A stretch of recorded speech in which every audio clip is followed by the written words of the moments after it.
Hi, I'm Mark Thorburn and welcome back to Tuts Plus Introduction to Sony Vegas Pro. We now have a project that is looking more complete.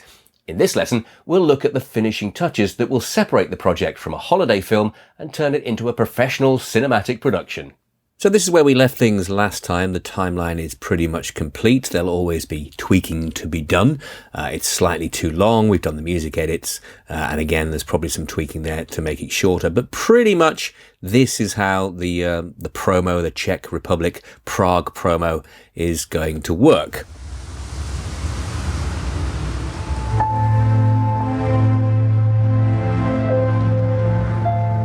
The major edits, as it were, have been done. What we need to do now is tidy up the entire look of the thing. This is straight out of camera, these images. They're not bad, but we need to create a particular feel. And what we're looking to do, first of all, is to make everything warmer. And the way to do that is with some color correction. And we do that in Sony Vegas Pro like this. You go to your video effects and you'll find them all listed down here. All the things you could possibly want and so much more as well, but color corrector is what we're going to go for. So we click on that, go to default, drag that and drop it on the first sequence that we're going to use, and then we're presented with low, mid and high and the usual color correction setup. And what we're looking to do, as I said before, I tend to use a split screen, so doing it on one screen is a little bit trickier, but we're looking to warm it up. So we'll start with the low lights here and we'll start taking things into this sort of territory. It doesn't make a massive difference that we can see there, but the midtones certainly will. That's it, start to warm them up. You can see that almost, I don't know, sort of late summer, autumnal kind of look that we're going for. You can see the changes that we've made there. And again, with the low, we'll do the same, similar kind of color. So that's what we're looking for. And if you hit this button here, you can see the difference. This is before, this is after. It looks much warmer than it did. A sort of late evening summer sunshine, if you like. So that's how you do the color correction. And what we're going to do is match that up through all of the scenes that we've got. So once again, click on the color correction, drop it into the sequence that you want to, and start putting those warmer colors in there in the lows, mids, and the highs. This sort of yellowy orange, dusky color, not too red. It's more the yellow, I think, look that we want to get that. That's very nice. So we will go along and we will do all of the rest in exactly the same way. For the nighttime sequences, obviously these need to be treated in a slightly different way. We perhaps, again, want to bring out the yellows, but we don't want them looking exactly the same as we did for the daytime sequences. So this is what we've got. Let's see if we can, using the midtones here, just try and make that fire a little more vibrant. Not too green, obviously. So somewhere around there, I think is quite nice. Let's have a look at the before and after. Yeah, it's given it an extra little bit of kick. Possibly even go a little further than that. Yeah, there we go, before and after. And again, with the street performance section here, I think we would probably do the same. So stick some color correction in there and try and bring out the red/yellowness of the flame. Makes quite a nice glow. A little bit too red on his face there. Drop it back slightly. Let's have a look. Yeah, that's better. Makes the whole thing warmer. So the nighttime sequences, again, treated slightly differently, particularly where the fire is.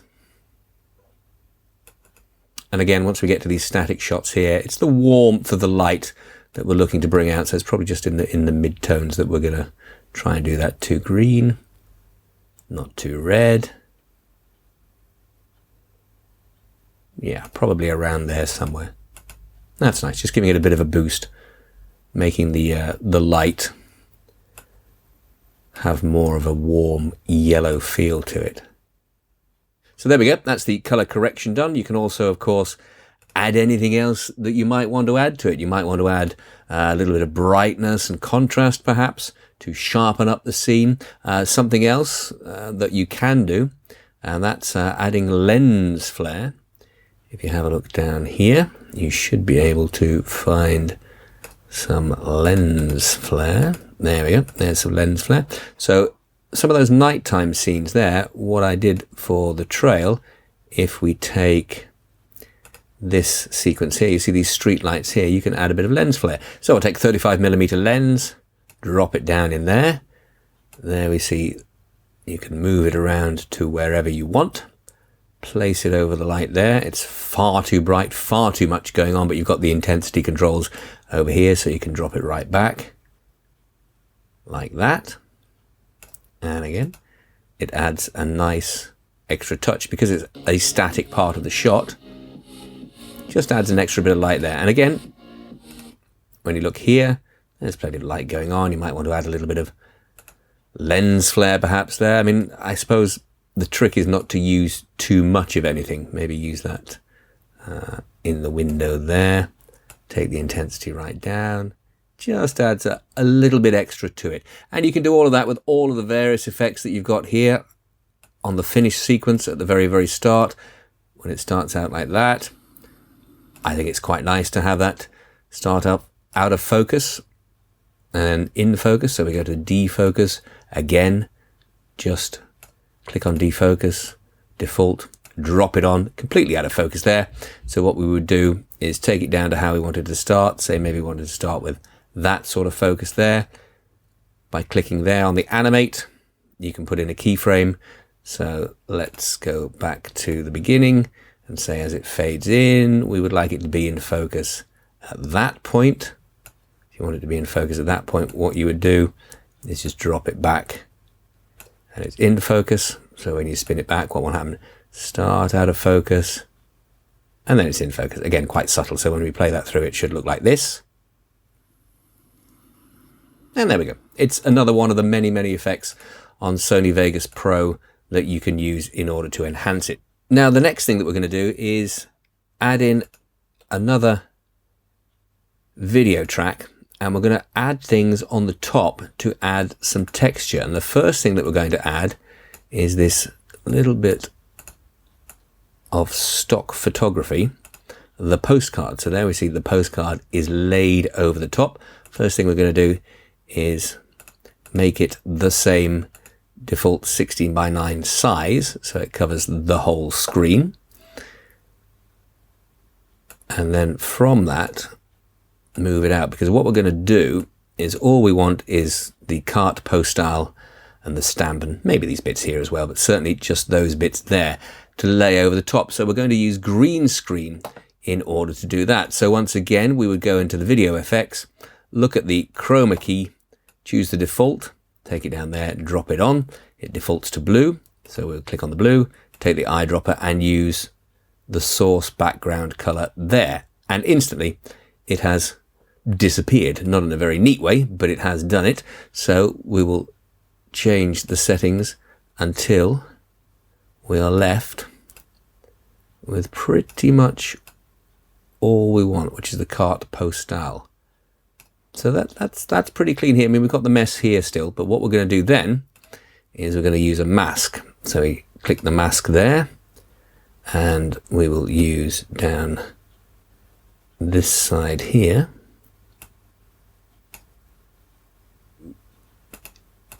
Cut out the area that we want to keep around where it says carte postale and the stamp. So if we do that, the rest of it should disappear. So there we have it. We have carte postale and we have it laid over, but we can use the position to move that around to pretty much cover the sky. Maybe make it slightly smaller by bringing it out there. So you get the idea of what we're doing. So we've got carte postale, we've got the stamp, and we've got the expanse there of Prague. So we need to match this up to what's going on underneath. So fade that in and match it up with the crossfade down here. Not quite there, a little bit more across. There we go. So when we play it, it will appear at the same with the carte postale.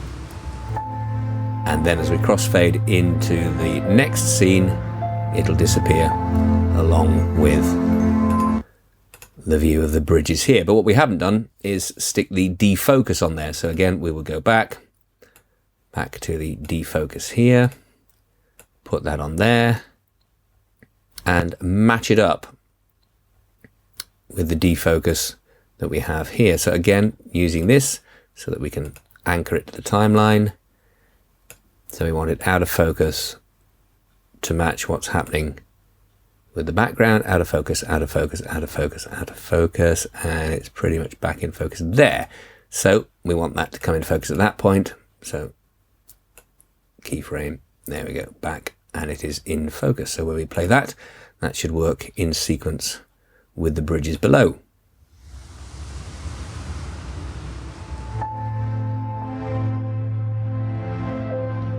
All using chroma key to add that atmosphere.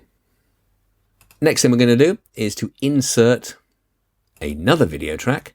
More texture is coming in, back to the project media, and we have this. This is old paper. It is a still photograph of old paper, but again, what this is going to do is age the image. So we put that over the top like that, and then we make it 16:9 to match the project, so it covers the whole thing. And using the opacity,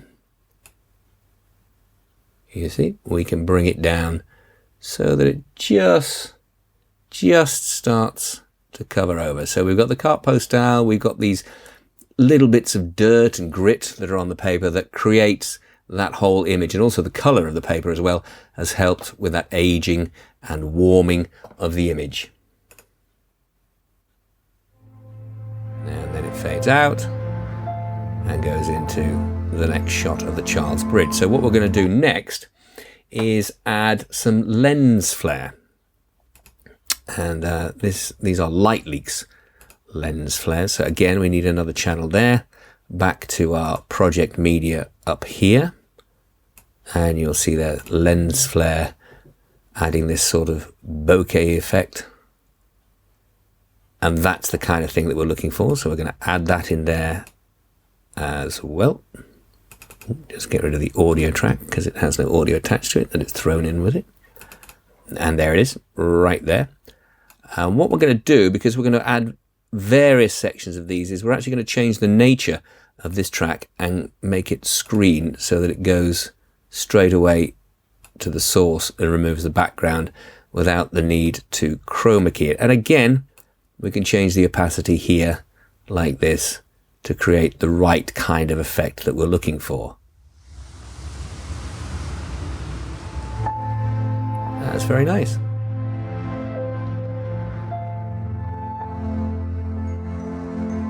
And this is something that as we go along the entire timeline, we're going to be adding texture, we're going to be adding lens flare, light leaks, all of that kind of stuff laid over the top to create the mood that we've been looking for.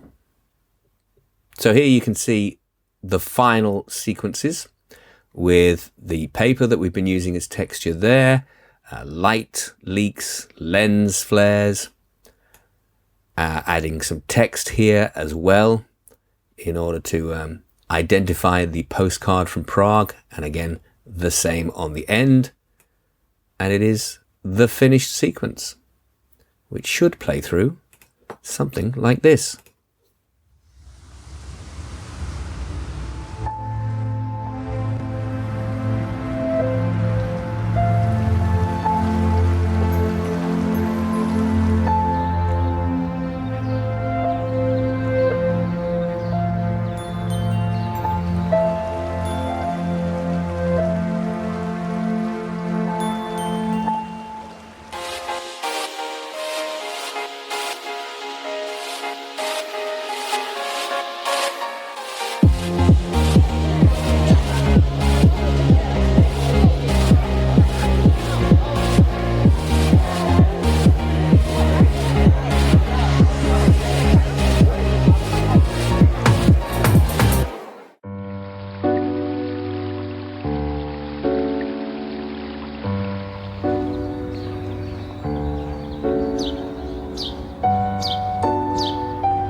And there you have it, the finished postcard from Prague in your timeline, created in Sony Vegas Pro. In the next lesson, we'll look at how to render your project to the required format. I'm Mark Thorburn, thanks for watching.